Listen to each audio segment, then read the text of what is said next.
ॐ यदविद्याविलासेन भूतभौतिकसृष्टयः तन्नौमि परमात्मानं सच्चिदानन्दविग्रहं शङ्करं शङ्कराचार्यं केशवं बादरायणं सूत्रभाष्य कृतौ वन्दे भगवन्तौ पुनः पुनः ईश्वरो गुरुरात्मेति मूर्तिभेदविभागिने व्योमवद्व्याप्तदेहाय दक्षिणामूर्तये नमः।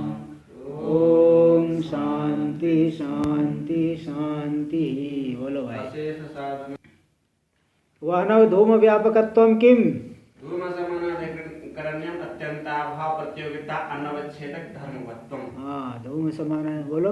धूम समानाधिकरण्य अत्यंताभाव। समानाधिकरण्य नहीं, धूम समानाधिकरण। धूम समानाधिकरण अत्यंताभाव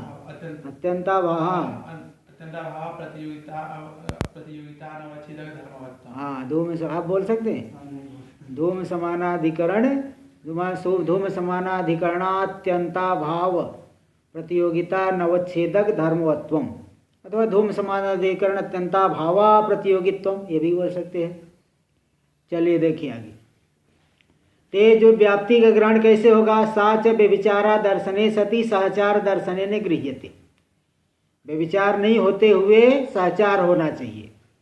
यह सत्वे यद सत्वम, यद अभावे यद अभाव, इसको कहते हैं सहचार दर्शन। यद सत्वे यद सत्वम, इस तरह से सहचार हो दे करके देखने से फिर मालूम पड़ेगा यत्र यत्र धूमस तत्र तत्र वाणी। इस तरह से व्याप्ति के ग्रहण हो जाएगा। तच्च सहचार दर्शनम भूयो दर्शनम सकृत दर्शनम वेति विशेषो नादरणीय। वो जो सहचार दर्शन है, बार बार दर्शन हो चाहे एक बार दर्शन हो, इसमें कोई विशेष बात नहीं है, इसमें विशेष का आदर नहीं करना चाहिए, क्योंकि सहचार दर्शन ही व्याप्ति ज्ञान का प्रयोजक, व्याप्ति ग्रहण का प्रयोजक है। तो मतलब व्यभिचार ज्ञान नहीं होना चाहिए, बस सहचार दर्शन हो, व्यभिचार ज्ञान नहीं। तो क्या बहुत बार सहचार होने पर भी व्यभिचार ज्ञान हो जाता है? नहीं होता।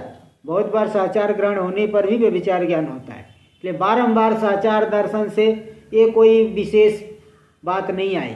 बारंबार सहचार दर्शन हो से भी व्यभिचार देखा जाता है।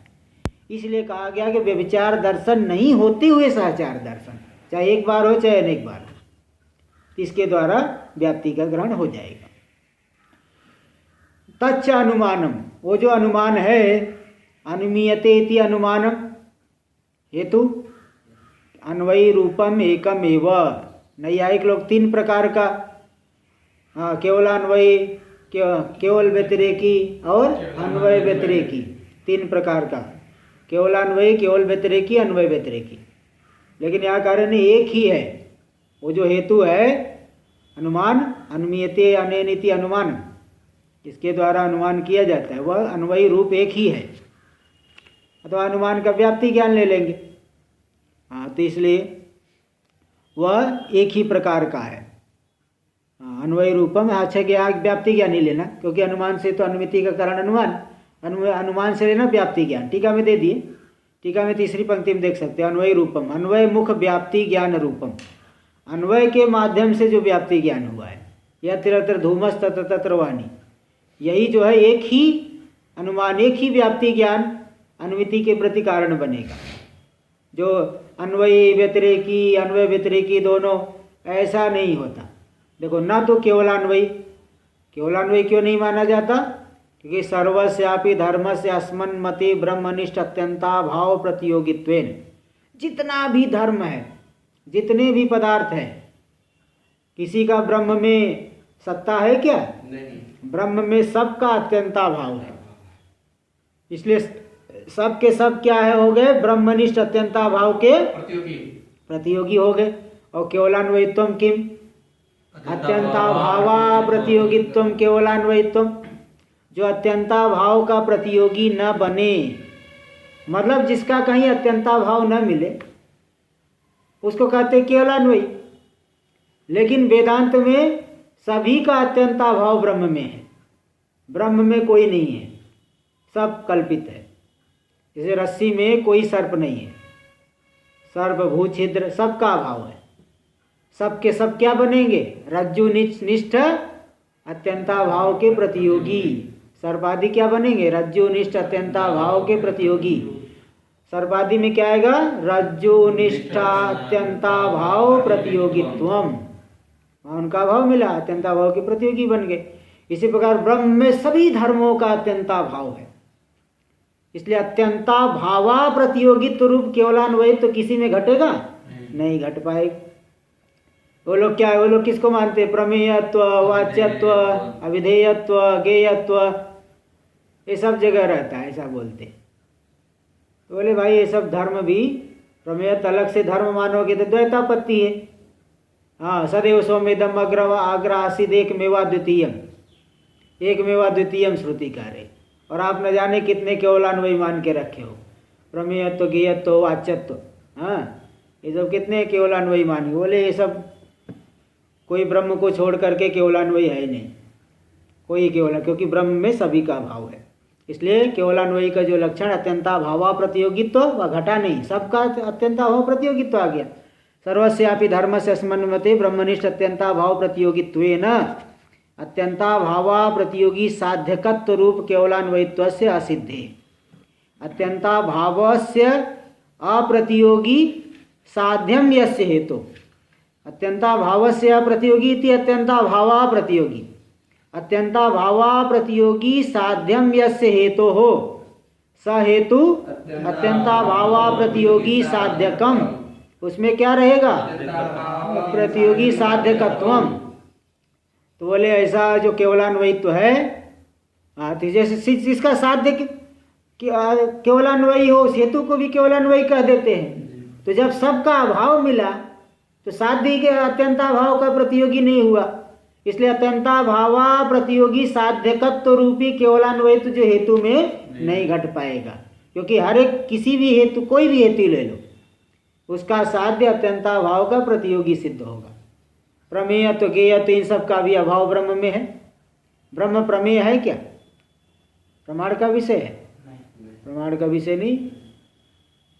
वो तो आवरण दूर करने के लिए वृत्ति व्याप्ति मानते, वृत्ति का संबंध आवरण को हटाने के लिए। वास्तव में वह प्रमाण का फल उसमें नहीं है, फल व्याप्ति नहीं मानते ना।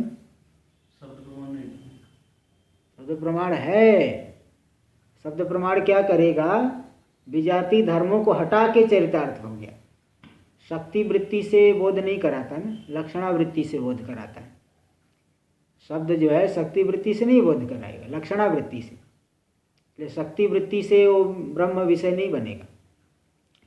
देखिए आगे, इसलिए सभी धर्म का जब अत्यंताभाव हुआ, प्रतियोगी बने, तो अत्यंताभाव प्रतियोगी साध्यकत्व रूप केवलान्वयित्व से असिद्धे। किसी भी हेतु में सिद्ध होगा नहीं सिद्ध, क्योंकि हर एक का साध्य अत्यंताभाव का प्रतियोगी हो गया। नापि अनुमान से व्यतिरेकी रूपत्व, वो जो व्यतिरेकी रूपत्व है ना, केवल व्यतिरेकी मतलब केवल व्यतिरेकी रूपत्व। अनुमान जो व्याप्ति ज्ञान है केवल व्यतिरेकी रूप नहीं कर सकते। क्यों? क्योंकि साध्याभावे साधना भाव निरूपित व्याप्ति ज्ञानस्य साधनेन साध्यानुमितौ अनुपयोगात् पर्वतो वानिमान धूमात्। क्या सिद्ध करना चाहते हो? किसके द्वारा? साधन के द्वारा साध्य की सिद्धि करना चाहते हो। व्याप्ति कहाँ रहना चाहिए? धूम में। साधन में रहना चाहिए, हेतु में रहना चाहिए। व्याप्ति कहाँ रहना चाहिए? धूम में रहना चाहिए। और जो आप व्यतिरिक्त व्याप्ति लोगे उसका स्वरूप क्या? यत्र यत्र, हाँ, यत्र यत्र वान्या भाव तत्र तत्र धूमा भाव। किसकी व्याप्ति कहाँ रह रही है? हाँ, धूमा भाव की व्याप्ति वान्या भाव में रह रही, क्योंकि अन्वय करते समय धूम हो गया कम देश में, धूम हो गया व्याप्य, और वाणी हो गया व्यापक। लेकिन जब अभाव लोगे, जैसे धूमा भाव हो गया व्यापक और वाण्य भाव हो गया व्याप्य, जैसे कहा यहाँ ईमानदार लोग कम है, मतलब बेईमान ज्यादा है। और जब कहा जाए यहाँ बेईमान लोग कम है तो ईमानदार ज्यादा है। ठीक है?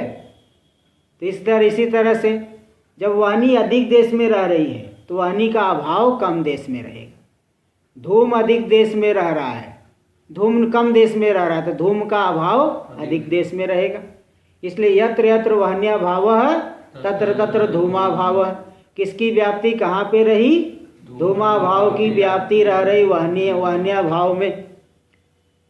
तो हेतु अभाव की साधना भाव की व्याप्ति जो साध्या भाव में रह रही है, उस व्याप्ति का हेतु के द्वारा साध्य की स्थिति में विनियोग हो पाएगा?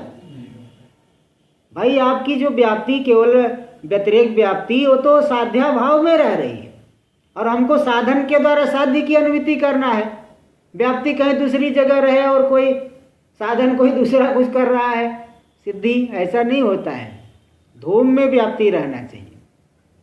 अब वो लोग जो है थोड़ा परंपरा घटाते हैं, वो लोग क्या कहेंगे कि वो ले लेना, वो कैसे घटाते हैं धूम में? वो परंपरा संबंध से स्व आश्रय व्यापकी भूता भाव प्रतियोगित्व संबंध से साध्या भाव निष्ठ व्याप्ति जाके धूम में रह जाएगी। स्व से पकड़े व्याप्ति लिख लो।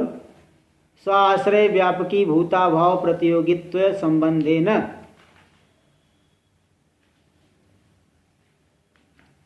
स्व आश्रय, हाँ लिखिए, स्व आश्रय व्यापकी भूता भाव। स्वाश्रय व्यापकी भूता भाव प्रतियोगित्व संबंधेन, लिख लेना पूरा।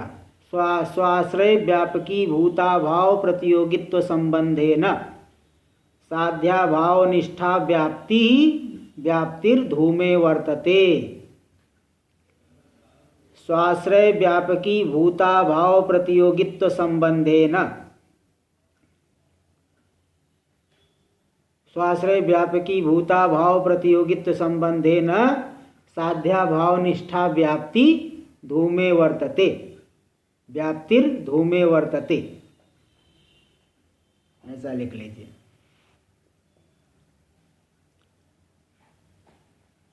ठीक है, आपकी तो लगता है पुस्तक ही भर जाएगी, जगह कम पड़ जाएगा। चलो, स्व से पकड़े व्याप्ति को। कहाँ रही व्याप्ति? धूम में रही, साध्या भाव में रहेगी, वहन्या भाव में रही। स्व से व्याप्ति को, स्व से पकड़ो व्याप्ति को, उसका आश्रय कौन हो गया? वहन्या भाव साध्या भाव। उसका व्यापकी भूत भाव कौन है? धूमा भाव। उसका प्रतियोगी कौन है? धूम। प्रतियोगित्व कहाँ रहेगा? इसलिए स्वाश्रय व्यापकी भूता भाव प्रतियोगित्व किसका कहाँ पे आया? व्याप्ति का धूमा। घट से संयोगा भूतले, अतः भूतले घट के न संबंधेन। हाँ, घट से संयोगा भूतले, संबंध सत्ता संबंधी सत्ता यहाँ नियामिका भवति। संबंध सत्ता संबंधी सत्ता की नियामिका है। हाँ, संबंध है तो मतलब संबंधी भी रहेगा उस संबंध से। घट का संयोग भूतल में है तो संयोग संबंध से घट भूतल में रहेगा। इसी प्रकार व्याप्ति का स्वाश्रय व्यापकी भूता भाव प्रतियोगित्व कहाँ पे आया? धूम में। इसी को एक संबंध को ले लो। इसलिए व्याप्ति जाकर के धूम में रहेगी किस संबंध से? स्वाश्रय व्यापकी भूता भाव प्रतियोगित्व संबंध से। स्व से पकड़े व्याप्ति, उसका आश्रय हो गया साध्या भाव। हाँ, वही साध्या भाव अन्य भाव। उसका व्यापकी भूत भाव कौन हुआ? धूमा भाव। उसका प्रतियोगी हो गया धूम। इसलिए स्वाश्रय व्यापकी भूता भाव प्रतियोगित्व किसका कहाँ पे आया? व्याप्ति का आया धूम में। इसलिए धूम व्याप्ति जाकर के धूम में रह गई स्वाश्रय व्यापकी भूता भाव प्रतियोगित्व संबंध से। अब इतना परंपरा संबंध से वो लोग घटाते हैं।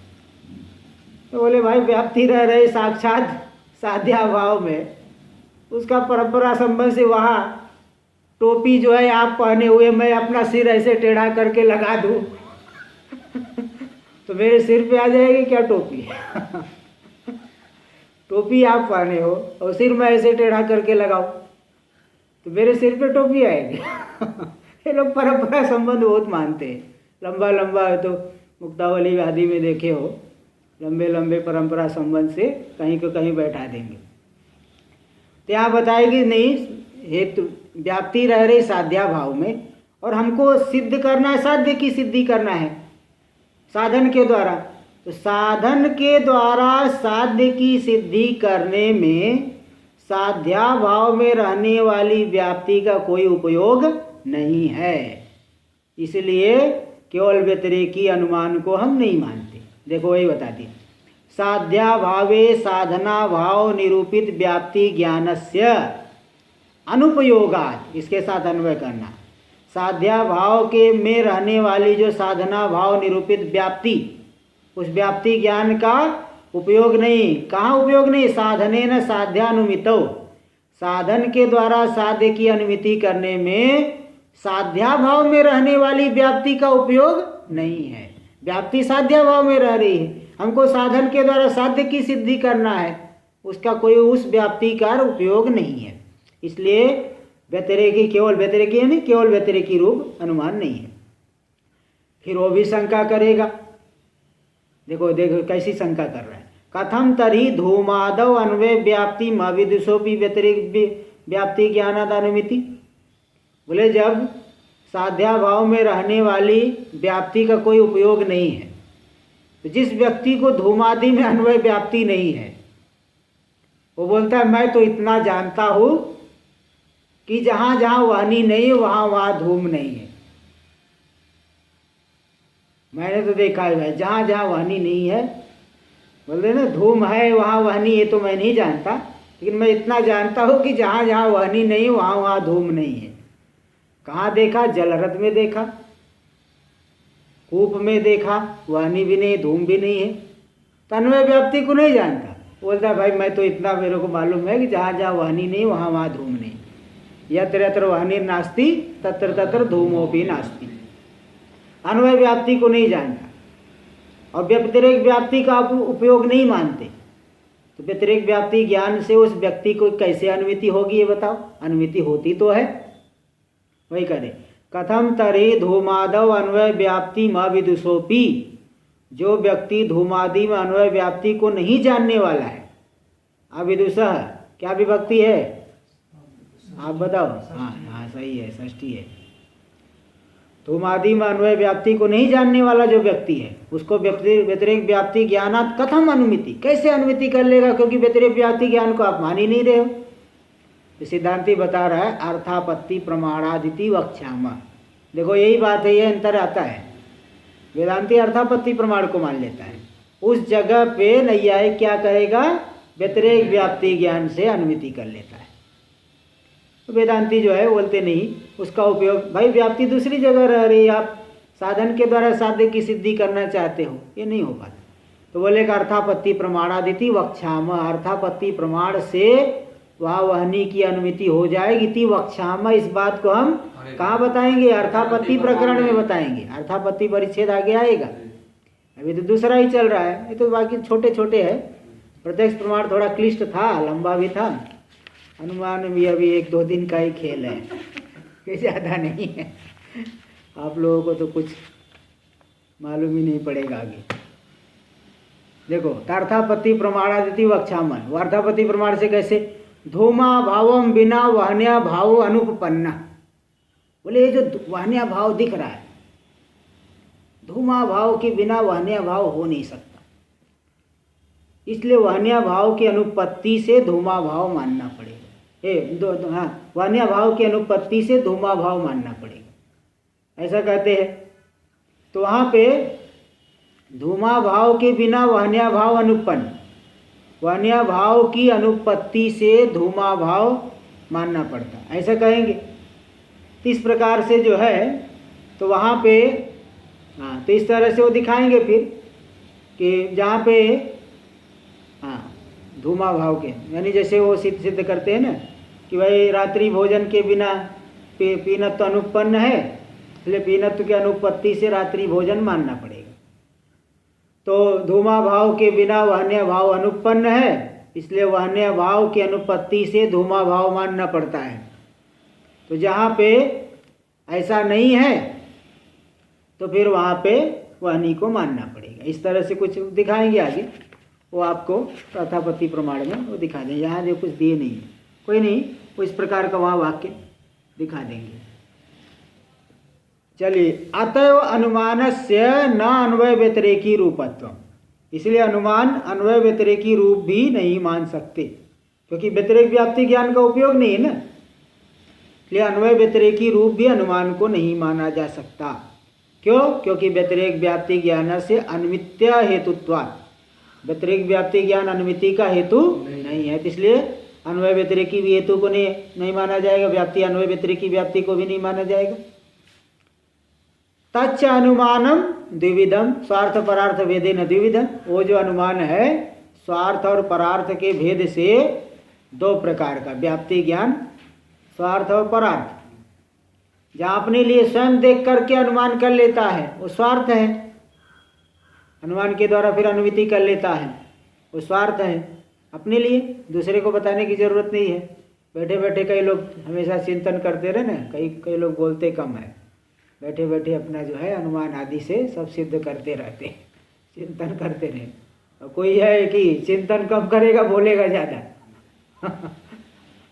बोलना ज़्यादा रहता है। तो स्वार्थ परार्थ भेदेन, भाई अपने लिए अनुमिति करना, दूसरे के लिए गए तो तर्क संग्रह में भी आया है द्विविधम।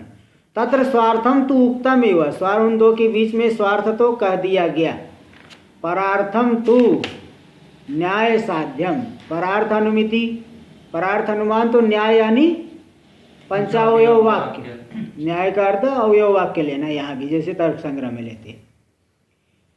तो जो परार्थ अनुमान है किसके द्वारा सिद्ध करना पड़ेगा? न्याय के द्वारा साध्य। पंचावयव वाक्य, यहाँ पंच नहीं तीन लेंगे, वेदांती तीन मानते हैं, नैयायिक लोग पांच मानते हैं। सीधे वेदांती कहेगा या तो शुरू में, अब उसको सीधे पक्ष आदि का ज्ञान नहीं तो पहले शुरुआत से ही करना पड़ेगा। उधर देख रहा है भाई, इधर देख, उधर कोई देख रहा है, इधर देखो जरा, तो क्या है? तो पर्वतो वह नहीं मान, कस्मात, तो बोले पूछे कस्मात धूमवत्वात्, कथम कथम धूमवत्वात् पर्वतो वह्निमान, यत्र यत्र धूमस् तत्र तत्र वह्नि यथा महानसम, बस इतने से ही हो गया। इसलिए वह्निमान पहले ही कर चुका है, पर्वतो वह्निमान तीन ही तो हुआ, तीन तो हुआ, प्रतिज्ञा है तो उदाहरण है। और जहाँ पे पहले से ही पक्ष आदि को देख रहा है तो फिर से दोबारा बोलोगे क्या? 5 बार बोलोगे? पहले से ही देख रहा है, अरे वो देख रहा है धूप निकल रहा है, भाई यत्र यत्र धूमस तत्र तत्र वह्नि यथा महानसम, अयम तथा च अयम, अयम पर्वतोपि तथा, तथा यानी क्या? वाणी व्याप्य धूमवान, तस्मात् तथेति, क्या तस्मात् का क्या अर्थ है? वाणी व्याप्य धूमवत्वात्, तथा यानी वाणीमान, वाणी व्याप्य धूम वाला होने से यह वाणीवान है, वाणीमान है। इस तरह से तीन का ही प्रयोग करने की जरूरत है, ज़्यादा नहीं। अब पहले से ही बोल रहा है पर्वत में धूम, पर्वत में वाणी कैसे है, और फिर आप शुरू करें पर्वतो वाणीमान, तो बोले क्या वही बार बार जो है दोहराते रहते हैं अब मैं तो इसलिए दोहराते रहता हूँ कि आप लोगों को जरा अच्छे से हो जाए,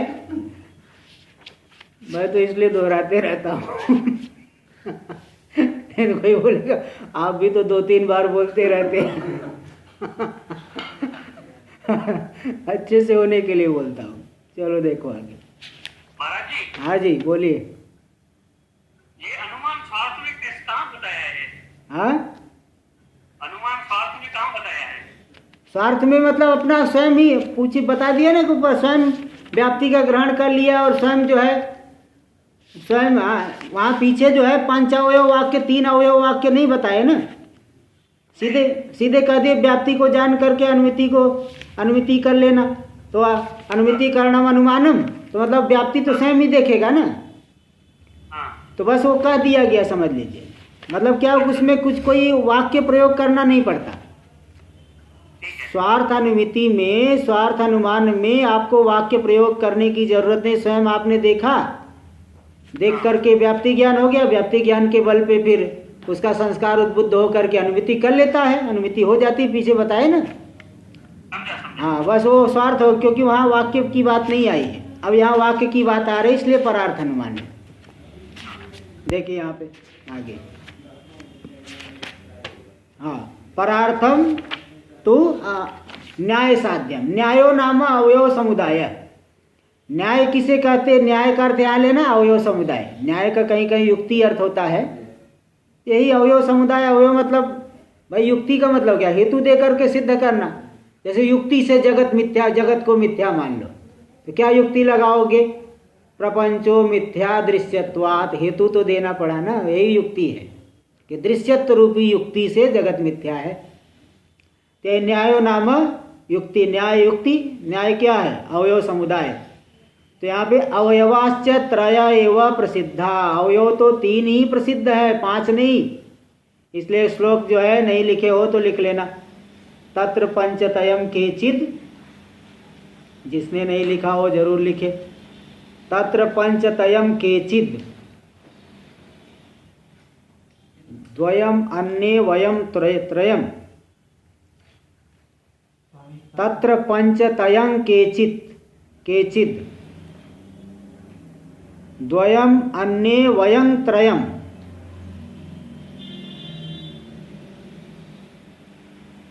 एक हो गया पूर्वार्ध।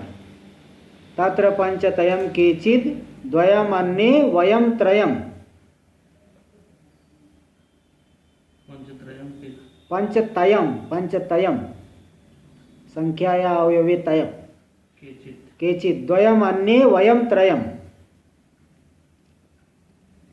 उदाहरण पर्यंतम यदोदाहरणादिकम, द्वयम अन्ये वयं त्रयम।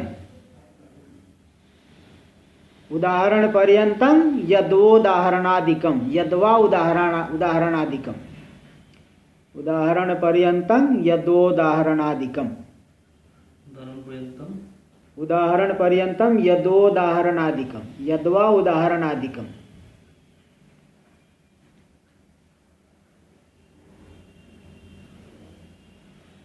ठीक है। तत्र उनके बीच में पंचतयम केचिद, कुछ लोग 5 तयम संख्या अवयव है, 5 अवयव वाला वाक्य प्रयोग करते हैं।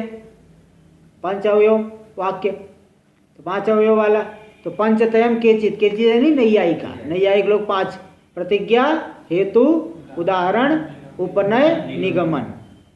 प्रतिज्ञा क्या है? पर्वतो वह्निमान। हेतु क्या? हेतु वाक्य क्या है? धूमवत्वात्। उदाहरण क्या हुआ? अरे यथा महानसम सीधे नहीं, यत्र यत्र धूमस तत्र तत्र वह्नि यथा महानसम, इसको बोलेंगे उदाहरण। और उपनय क्या हो गया? तथा च अयम पर्वतोपि धूमवान वह्नि व्याप्य धूमवान। और उपनय निगमन वाक्य क्या हो गया? तस्मात् तथेति वह्नि व्याप्य धूमवत्वात् अयम तथा यानी वह्निमान। ये 5 वाक्य का प्रयोग करते हैं। और द्वयम अन्य यानी बौद्ध लोग, बौद्ध लोग 2 वाक्य का ही, वो क्या कहेंगे? यत् सत् तच्छणिकम संतश्चेमे भावा। उदाहरण और उपनय 2 वाक्य का ही प्रयोग करेंगे। बोले जो सत है सब क्षणिक है, और ये सभी सत है, बस समझ लो आप, सब सत। जो सत है वो क्षणिक है, और ये सभी सत है। अब क्या समझना है आपको? क्षणिक है सब, वो बोलेगा नहीं इतना। जो यह सत तत्क्षणिकम संतश्चेमे भावा, ये सभी के सभी पदार्थ सत है, बस उस बोल के शांत हो जाए। तो इस तरह से 2 वाक्य प्रयोग करता है बौद्ध। और वयम त्रयम, लेकिन हम लोग 3, वेदांती और मीमांसक, क्योंकि कुमारिल भट्ट की कार्य क्या है, इसलिए मीमांसक और वेदांती दोनों के 3 वाक्य। उदाहरण पर्यंतम, या तो शुरू से 3 ले लो या तो आखिरी का 3 ले लो। उदाहरण पर्यंतम प्रतिज्ञा है तो उदाहरण, उदाहरण पर्यंत, यद्वा उदाहरणादिकम, उदाहरण से लेकर के उदाहरण, उपनय, निगमन, ये 3 को ले सकते हैं। तो ये 3 ही अवयव जरूरत है। देखो अवयवाश्च त्रय एव प्रसिद्धाः। अब पूछा पर्वत में वह्नि होने में क्या प्रमाण है, तो क्या कहाँ से शुरू करोगे? हाँ, वहाँ से नहीं कि फिर पर्वतो वह्निमान बोलने की आवश्यकता नहीं। फिर सीधे उदाहरण से शुरू करो। यत्र यत्र धूमस तत्र तत्र वह्नि यथा महानसम अयम पर्वतोपि वह्नि व्याप्य धूमवान तस्मात् वह्नि व्याप्य धूमवत्वात् वह्निमान। ये तीन ही आपको बोलना पड़ेगा। और जिस व्यक्ति को पक्ष धर्मता आदि का ज्ञान नहीं है तो शुरू से बोलो, फिर बताना पर पर्वतो वह्निमान, वो कहेगा कस्मात् धूमवत्वात् यत्र यत्र धूमस तत्र तत्र वह्नि यथा मानसम, इसलिए वह्निमान पहले ही बोल चुके हैं, इसलिए तीन बोलना पड़ेगा। और जब पक्ष धर्मता आदि का ज्ञान नहीं, पक्ष और पक्ष धर्मता का ज्ञान नहीं है, तब उसको शुरू से बोलना पड़ा। और नहीं उसका ज्ञान है तो आखिरी वाला तीन बोलना है। तो ये देखो, अवयवास्य त्रयवय प्रसिद्धा प्रतिज्ञा हेतु उदाहरण रूपा उदाहरण उपनय निगमन रूपा वा। या तो शुरू के तीन प्रतिज्ञा हेतु उदाहरण रूप मान लो अथवा उदाहरण उपनय निगमन रूपा वा। न तो पंचावयव रूपा, पंच अवयव रूप वाले अवयव नहीं है, पांच अवयव रूप नहीं है, तीन अवयव वाले ही है न्याय, तीन अवयव का समुदाय ही न्याय है। बोले तीन ही क्यों मानते हैं, दो और मान लो जैसे नैयायिक लोग मानते हैं। बोले नहीं, अवयव त्रयेण एव व्याप्ति पक्ष धर्मतयोर उपदर्शन संभवेन अधिकावयव द्वयस्य व्यर्थत्वात्। तीन अवयव के द्वारा ही व्याप्ति का ज्ञान हो गया। तीन अवयव प्रयोग करें कहीं से भी, शुरू से तीन ले लो अथवा आखिरी का तीन, व्याप्ति का ज्ञान नहीं होगा क्या, पक्ष धर्मता का ज्ञान नहीं होगा क्या? अरे बोलो कुछ की, हाँ तो ऐसे बताओ ना। कभी तो बहुत ज़्यादा बोल देते हो, कहीं जो ऐसे मौनी बाबा बन गए। चलो आखिरी तीन जब बोलना है, पक्ष धर्मता ज्ञान कहाँ से होगा? बोलो, आखिरी तीन जब बोलोगे तो व्याप्ति तो तीसरे वाले में ही आएगी। हाँ, उपनय से, पक्ष धर्मता ज्ञान उपनय से होगा। अयम पर्वतोपि वह्नि व्याप्य धूमवान, पक्ष धर्मता ज्ञान हो, धूमवान कह दिए, पक्ष धर्मता ज्ञान हुआ।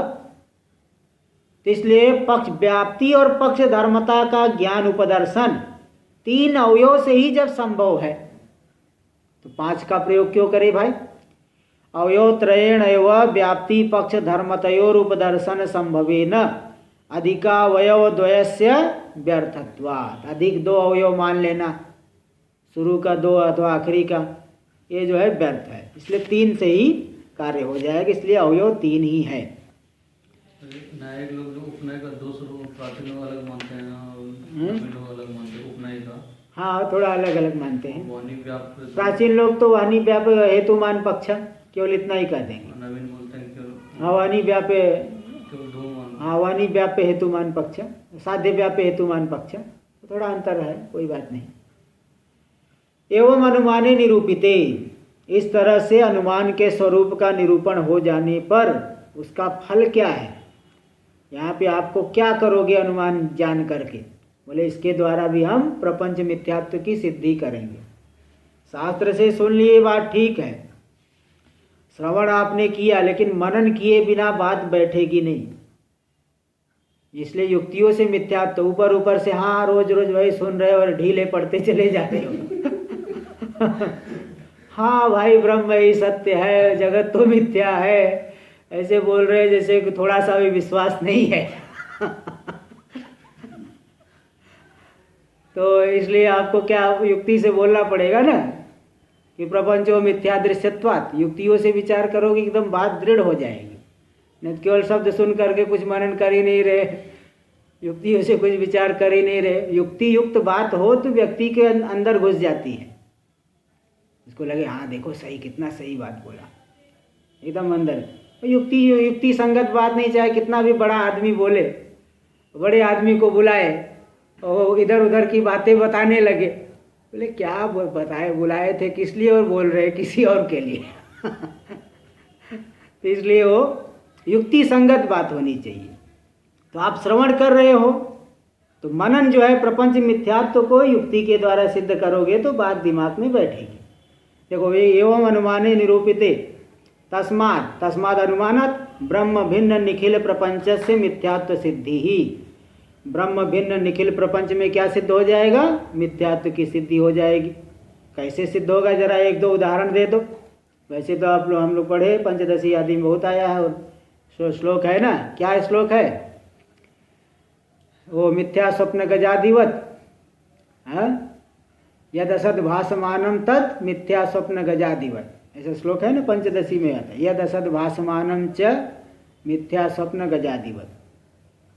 तो पूरा श्लोक तो ध्यान नहीं आ रहा है, आधा आता है, आधा यह अंतिम यही, यद असद भासमानम तद मिथ्या स्वप्न गजादिवत। जो असद होकर के भासमान हो रहा है, नहीं होकर के दिख रहा है, वह मिथ्या है, जैसे स्वप्न में दिखने वाला हाथी घोड़ा आदि।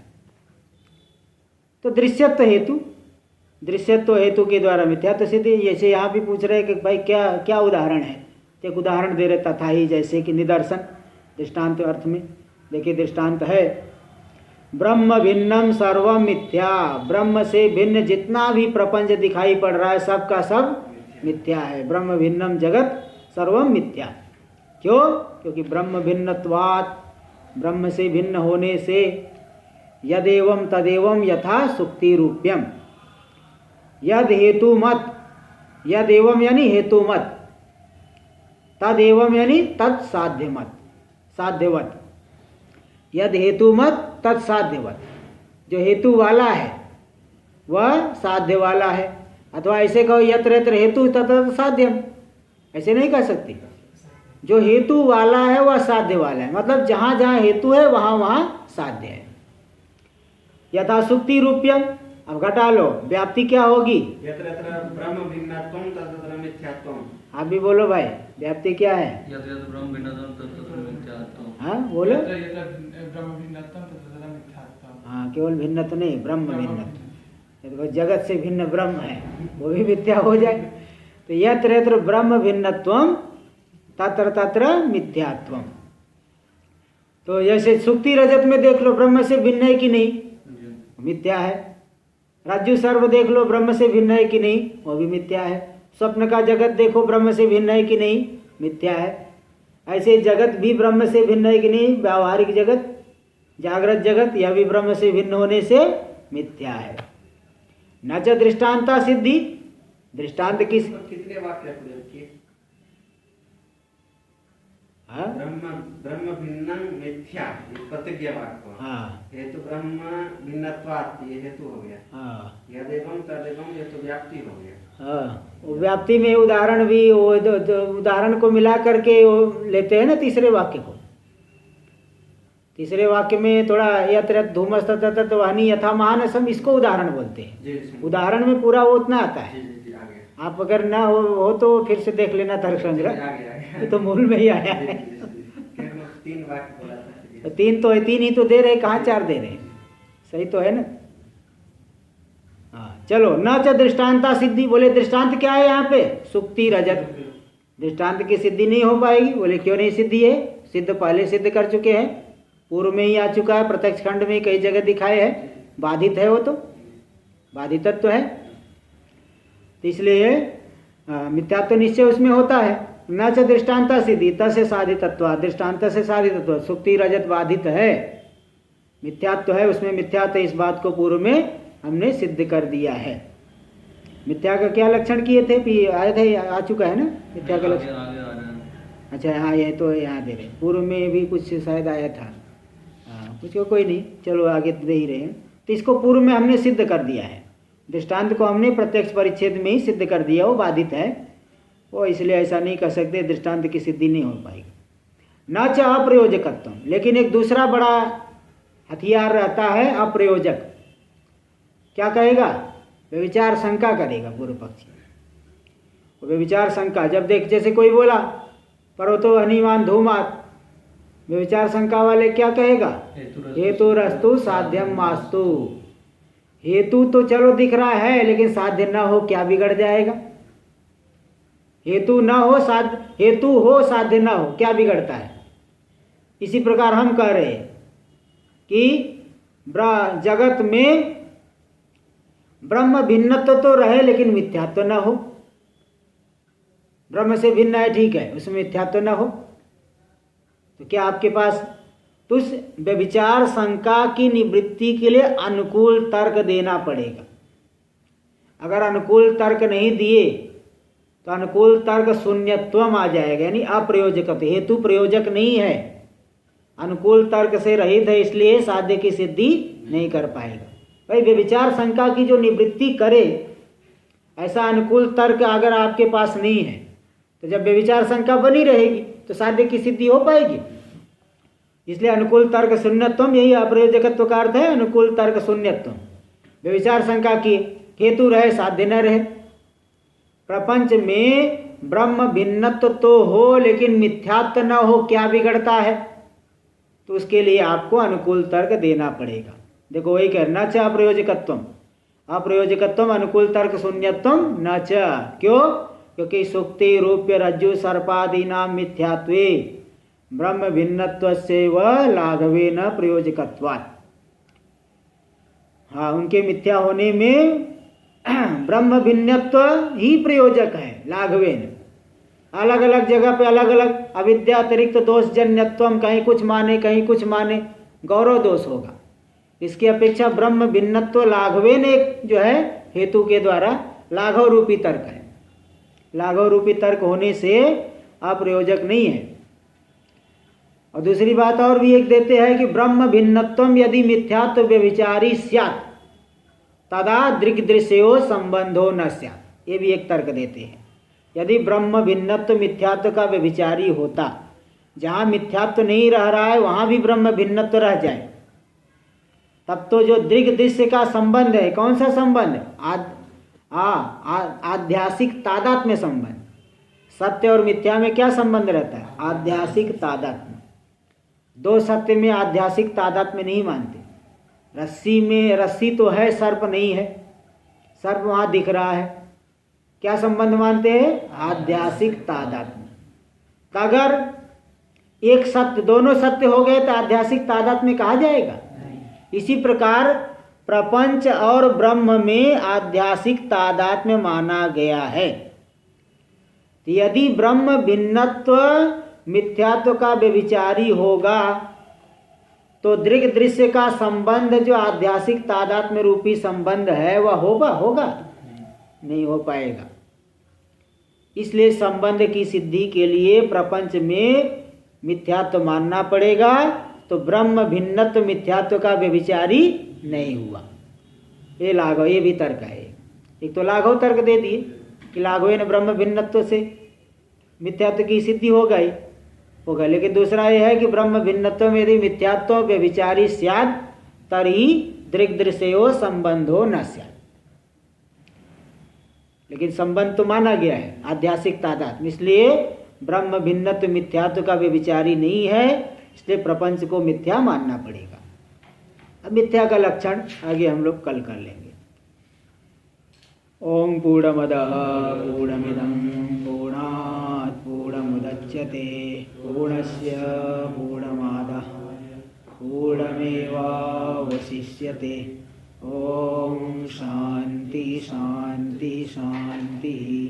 शंकरं शंकराचार्यं केशवं बादरायणं सूत्रभाष्य कृतौ वन्दे भगवन्तौ पुनः ईश्वरो गुरुरात्मेति मूर्तिभेदविभागिने व्योमवद्व्याप्तदेहाय दक्षिणामूर्तये ओम शांति शांति शांति। मिथ्या का लक्षण है ना, मिथ्यात्व का नहीं, मिथ्या का लक्षण है।